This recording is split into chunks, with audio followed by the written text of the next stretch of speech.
Alrighty guys, welcome back to another video. So today we are going to be talking all things Niddhogr, this guy, or girl, or whatever it is. So let me reset this real quick. I'm going to kind of be running through you guys my experiences with it so far and what I recommend you do. You probably can tell from the thumbnail of this video that unless you're top, well, not even top, like unless you're like a whale or you've been playing the game for a really long time, I won't even bother. And I'll explain why, right? So as you guys know, I am free-to-play account. I've been playing for about a year, 8 months or so, 10 months or so, and I'm pretty happy, right? Like I've got 5.2 mil box CC. It's not anything crazy, but it's pretty solid. I have all of the decent heroes maxed out, right? I've got level 100 Tarmiels, ultimates, the ones, Trader Melees, Brunhildes, the whole thing, right? And they're all pretty heavily invested into. I have Holy Relics, cosmetics at maxed, right? But the problem with this boss is that he is so, or she is so whale heavy. It's crazy. Like, I'll show you some teams and stuff and I'll explain what I mean. But like, if you're anything kind of, what's my box CC? 5 mil, right? Like if you're anything under 10 mil, and your constellations aren't like here, like you've at least finished this, or at least, close to finishing it, I honestly wouldn't even really bother. And the reason why I say this is, especially for me, like I really slept on constellations when I first started playing. I didn't really I just kind of did them and I didn't, realize how much extra, stats and just everything they give you, right? Like once you get up to here, it's just, so this is my current constellations boost, 223 attack, 367 defense, and 375 HP, right? Like, then you get more HP and more defense as you level up the combat classes as well, and it gets to a point where, you're at, let's say 10 mil, you got a 14% HP defense and almost a 5% hero defense increase. And the reason why this matters is because, one, it's going to affect your overall CC in the game, and two, it's going to matter how much you can tank this guy. So I'm going to show you guys a team, right? Like let's have a look. Like I'm literally going to bring the strongest resistance team I can, right? And again, like this Arthur is only level 90, wherever the heck he is, but I'm going to bring him for his passive, right? Where it's like take less damage. I got everyone's gear. Cool. Yeah. So I got 282 CC, right? I'm going to use the Demonic Beast's basic stat boost increase. I'm going to taunt with DN. I'm going to get the damage reduction from Melee. I'm going to get the damage reduction from Arthur. And I'm going to get the stat boost from Freya, right? I'm going to show you guys what this looks like for an average kind of play. And that's always been my thing, right? Like I've never been one to be like, I am crazy good at this game. I think I'm not bad, right? Like for being a free to play, I'm almost at my 3rd Skadi relic, right? I'm 13 out of 15. Obviously the current event helps. I've got 11 out of 17 here. I've got 19 out of 33. As you guys saw from, my box, I've got a whole bunch of level 100s. Like I've got a whole bunch of UR gear, right? All 15%. So like I'm okay at this game. I want to casually flex. I'm not too bad at this game. And I'd like to think I semi know what I'm talking about, right? But this is just like on another level. So I'll show you what I mean. And I'll explain to you guys why I think you should if you're not 10 million plus box CC, you're not a whale, you don't have everyone fully maxed out cosmetics, you're not insanely, built on everything, I just, wouldn't even really recommend attempting this. It's just not worth your time, right? It's just straight up not worth it. So I don't even clear 300k CC, right? Like a lot of people have got like 313, 320k CC for this. So I'm going to taunt. I'm going to use all of these cards. I'm going to get the damage reduction, right? I have Tarmiel Link on DM. First off, it does 100k damage, which is okay. 75k damage from Melee, right? And then 71k. So we got rid of 30% of his health. This is where it gets fun, right? Like the amount of just straight, like straight up damage. Like, go to my stance. Right. And, well, everyone's just going to die. Watch. Like, it's just crazy. So I'm just going to do this. Like, it's literally not even going to matter. But I'll show you guys what I mean. And I'm just going to waste that card. Right, so again, I've got another damage reduction stack. So I'm at like 16% damage reduction plus 35. So I'm talking over a 50% damage reduction on this turn.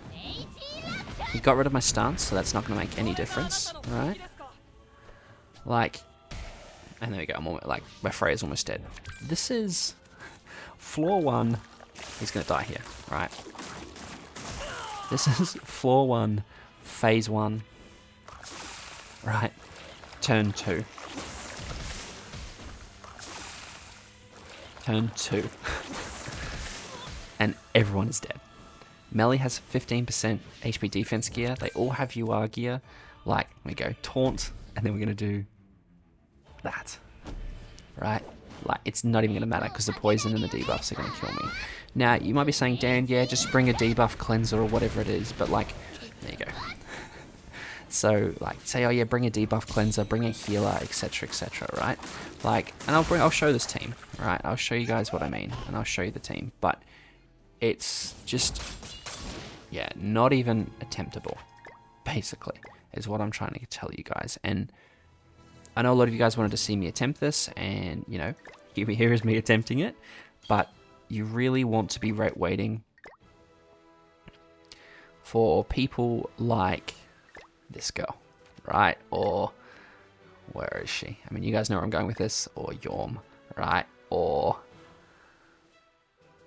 Thona, right? Like, you really want to be waiting for these heroes, and then you need to very heavily invest in them. So what I've kind of realized throughout the game is that, you know, with the bird and the deer were not too bad. Like, you needed a specific team kind of to get through floor 1, phase 4 of the bird. The deer had some very annoying gimmicks, but because of the flexibility of the characters you could use, you could kind of make it work. Skull and Hardy got quite a bit more difficult, like, as, you know, it became a lot more constellations and box CC reliant, right? So, like, I can clear this, but, like, these two I can clear without having to really care about any of the passives, right? Like, I'm at the point now where that's not a problem. This one I still need to worry about passives because my box CC isn't high enough, my constellations isn't high enough, so my team do still tank a fair chunk of damage. So I do need to get slightly lucky with card RNG. I do need to get lucky with, you know, some of the passives in order to make it work. This guy is just on another level. Right, so okay, let's change this around. So let's say even if you didn't bring Diane because her taunt was just no point, right? Let's say you brought Green Liz, right? And we made it so we want her to try and survive. I'm going to make sure she have the right gear on. Yep, she's got the right gear on. And look, these rolls aren't anything crazy. Like, I've got 13%, 12% on these. I've got, it's about the same on these two. I've got attack crit, and then on this, I've actually got perfect 15% gear, right, on Trader Melee. But we're at the point where, like, it's just, like, again, I got 280k CC, right? Like, there's not anything that's, you know, crazy fantastic, but for a slightly lower level player, like, with no food, it's not bad, right? And we're going to do this again, and there's just, like, there's just no way to get through it, pretty much, right? So again, I'm going to start off with, I'm actually going to see, I don't even know if it's something I should know, but I don't even know if the damage reduction is, if I can get it every single time. So I think it's only once per turn. It's not going to matter though, but we're going to try. So everyone's stats, like, melee stats have gone up, right? 112k damage again, 30% of damage. We've got the 50% damage reduction. I'm going to heal next turn as well. Alright, like, it's pretty much at the point where I'd have, like, it's instantly dead. Like, see you later. Like, there's just, and then even if I heal, let's go heal, and let's go 1, and let's go 2, like, it doesn't make any difference. Because after this turn as well, that bleed and that poison will kick in. So again, you're saying, yeah, Dan, just bring a cleanse unit, bring a buff, bring like a debuff immunity unit, right? Yeah, for sure, I definitely could. But then, what? That replaces the healer? that replaces Arthur, that replaces Trade. You know what I mean? Like there's not, like, if I brought a team of 10, I still don't think I could do this. So my advice for you guys is, again, if you're anything below kind of that 10 mil mark, or you know what, like it's honestly not even worth it. Just work on like farming towards your birds, your deers, your skull and hardies, right? Your dogs, right? Because that's going to be more beneficial to you than even attempting this. Like, it's just, you're going to get more relics. Starting to be a slightly tankier. Oh, I haven't seen the ult yet. Let's see if this just wipes us. There's no way it doesn't, right? I haven't seen it yet though. That's kind of cool.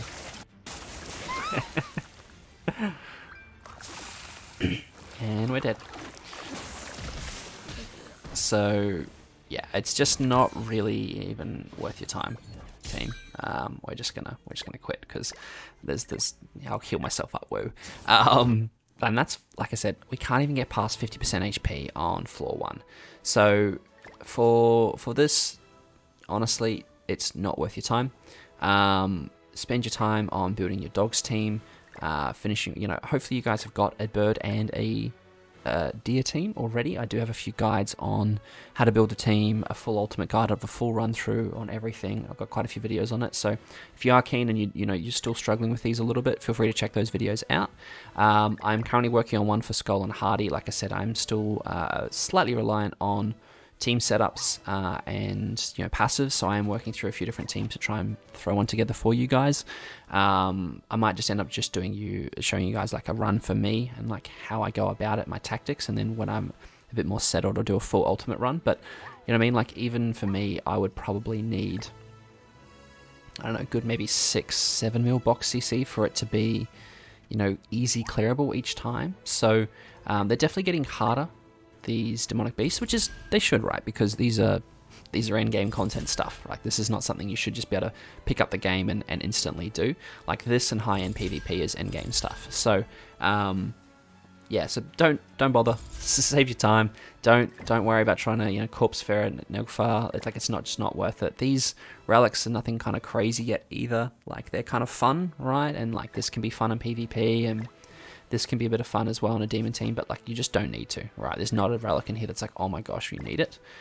Focus on building these teams, finishing off these ones is what I'm going to be doing. And then once the hero for it comes out, and once it becomes slightly, not insanely whale dependent, then we'll definitely give it a go, and I'll show you guys my thoughts and how I go about it. But yeah, until then, guys, just work on your accounts. Don't bother. Do what I'm doing and trying to slowly level up your box CC. And that'll help. So that's all I want to say for today, guys. I hope you enjoyed that, and I hope that kind of set some expectations. Don't feel like you need to be like a lot of these whale YouTubers who are just like pulling together teams and being able to do it. It's very difficult. So yeah, thanks for watching, and as always, I'll catch you guys in the next one.